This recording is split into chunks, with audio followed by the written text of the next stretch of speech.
this team defensively was a little lost to begin in the first quarter. Offensively, they were still getting to their spots. Their shots just weren't falling. But this team started to in the second quarter just lock in and started to steamroll, get themselves back into this game, and then just wipe the Charlotte Hornets out in the second half. And one player I got to talk about tonight who really had a massive impact, just like being a steady hand throughout each and every single quarter, even though it wasn't necessarily dominance, right? Just scoring wise, the rebounding was key, and that is one Karl Anthony Towns.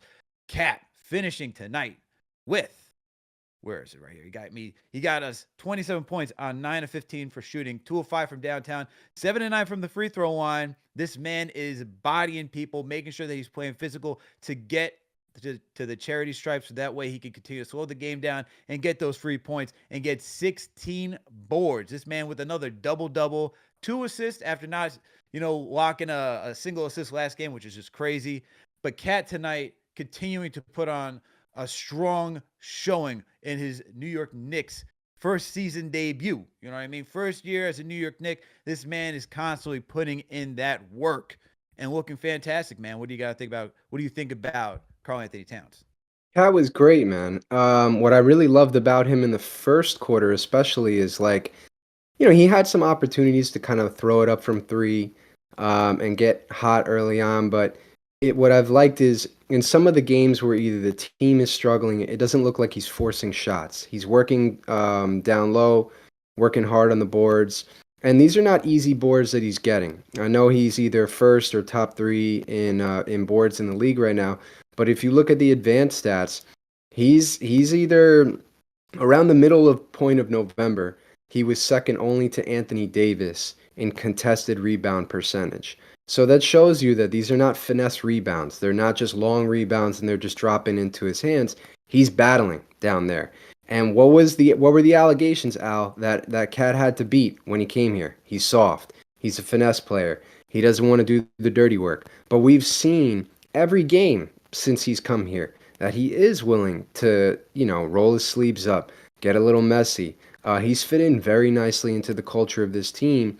But what I really love seeing is him not forcing shots, working within the offense, and when he has his opportunities to get hot, start shooting his threes, and then he hits you with the pump fake and he starts driving. Then he becomes incredibly difficult to guard, and then he can spray it out to the corners whenever the defense collapses on him. So I loved what I saw from Cat tonight, but honestly, it's been kind of a repeat of what we've seen from him pretty much this whole season.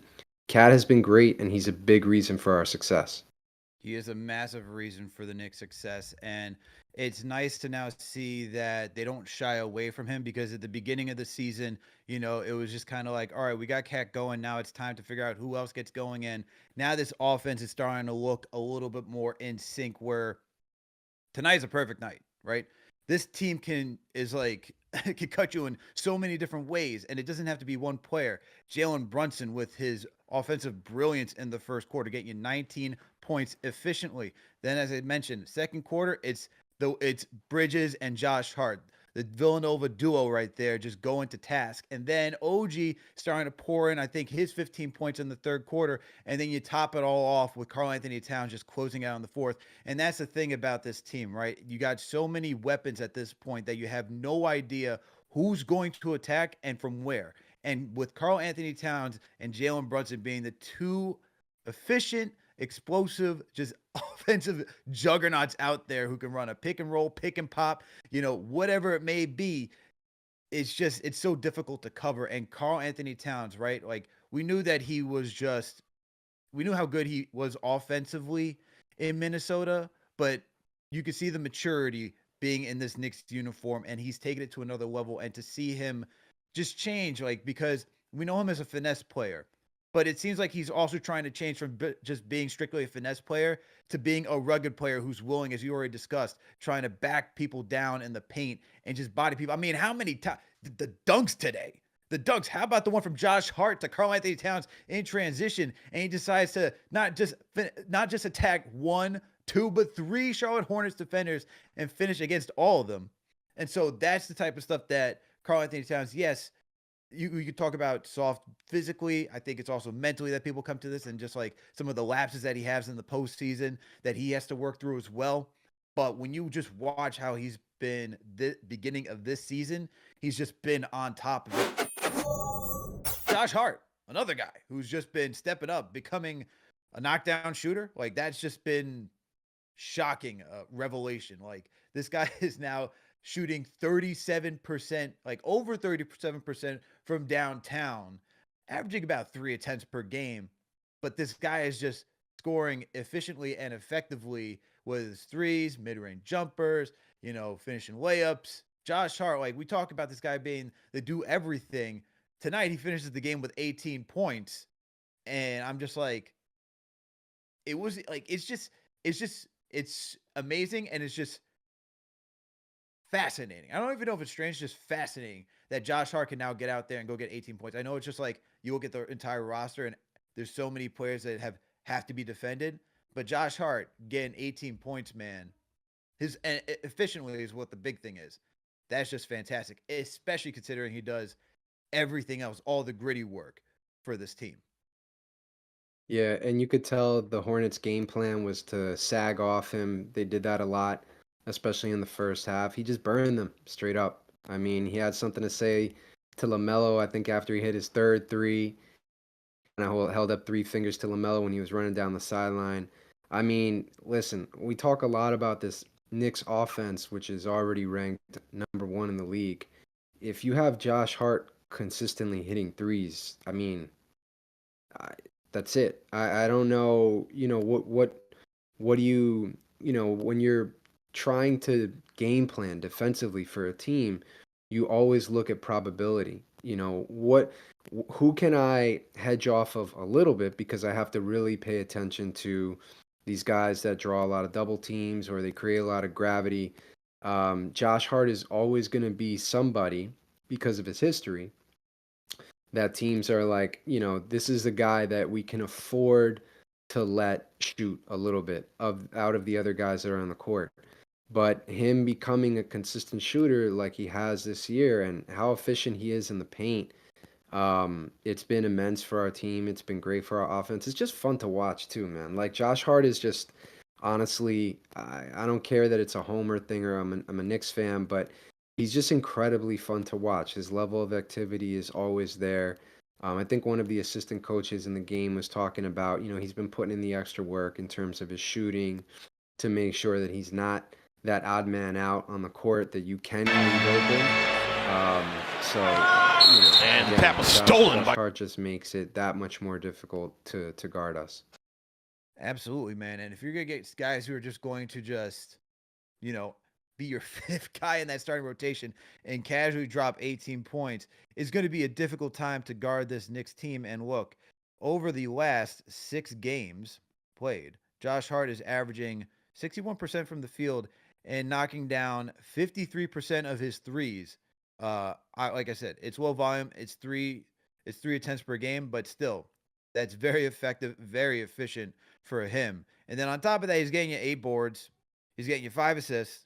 Like this guy is doing everything. And this is over the last 6 games. And so Yeah. like it just seems like he's taking up another notch in just being a producer on the offensive side. And like I said, if he's going to give you this type of offense, like it's out of it. Like it's just this team can really reach new heights if you're getting like 15, 18 points from Josh Hart on the And regular. and dude, think about it this way. And This he's is kind averaging of 13 over these last 6 games.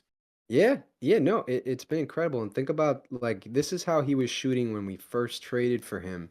He had that real hot streak when he came um over from Portland.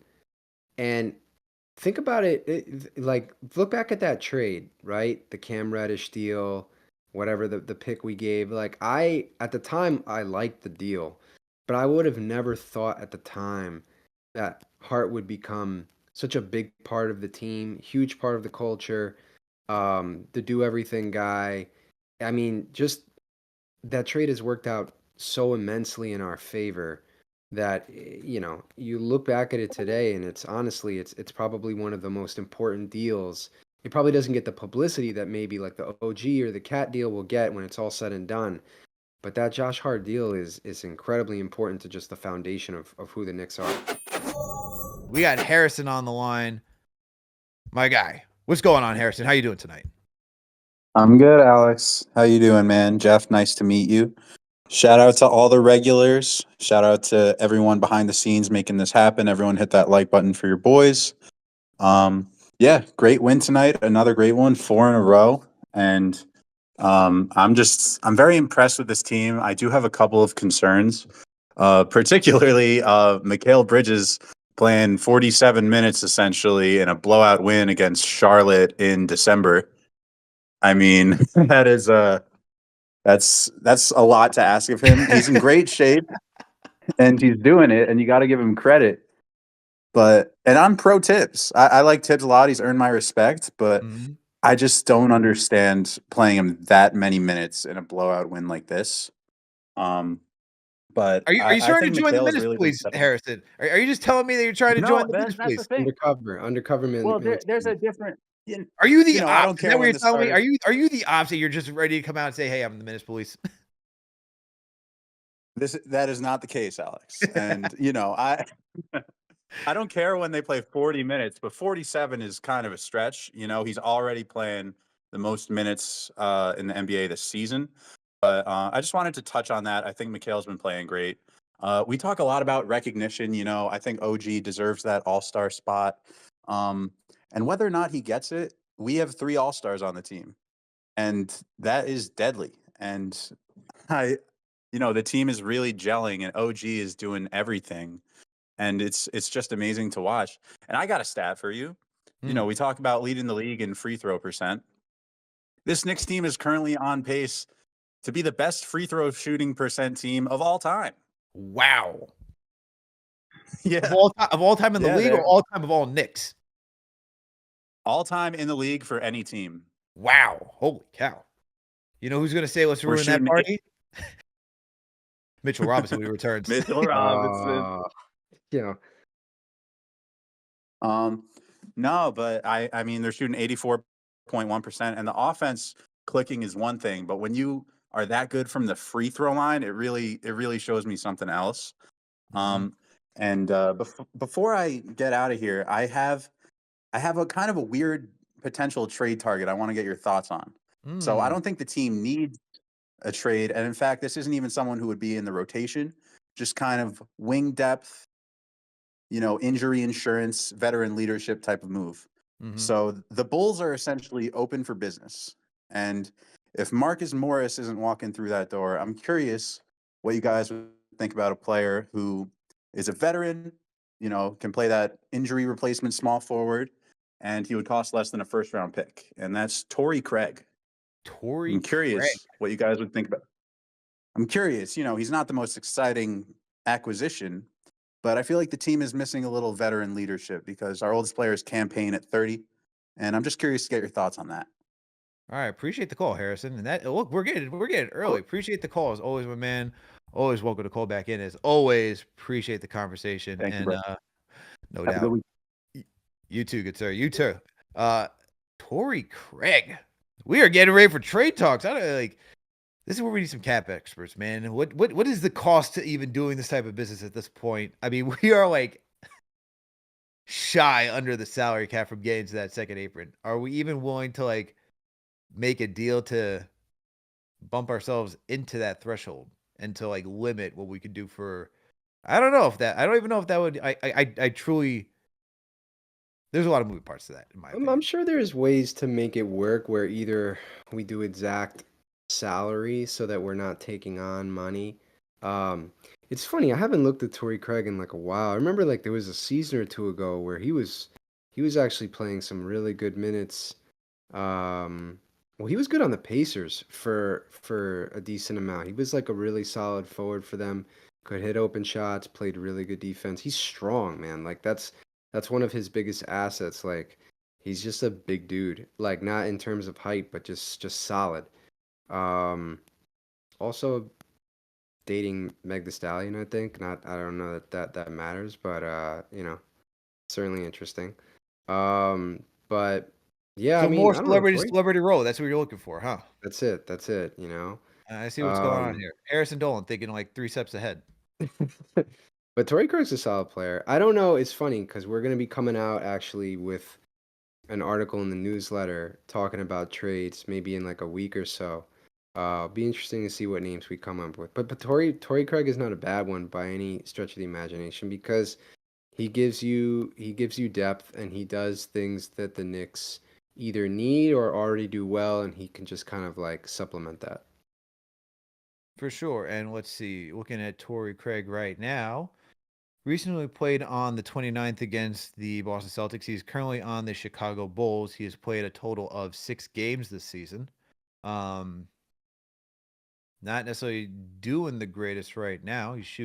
Well, actually, let me take that back. Averaging in the 6 games that he's played, he's averaged 11 minutes. He's shooting 50% from the field, shooting 39% from downtown, 100% free throw rate, averaging 5 points per game. And getting you 2 rebounds. So like he's playing limited minutes. Um, Maybe the question is Obviously a guy who Why isn't Billy Donovan playing him more?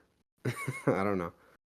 yeah, I mean, we would have to bring in somebody from the Bulls side to really figure out what's going on with Torrey Craig, but it's not like the worst idea No, to bring in that. I don't no. think that's the worst.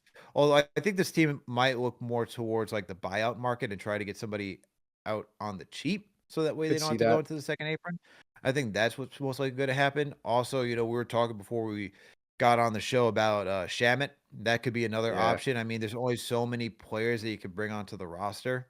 And I don't know if the Knicks are looking to actually make a deal. Like I said, I don't know because of that apron, then like the money they have to send out.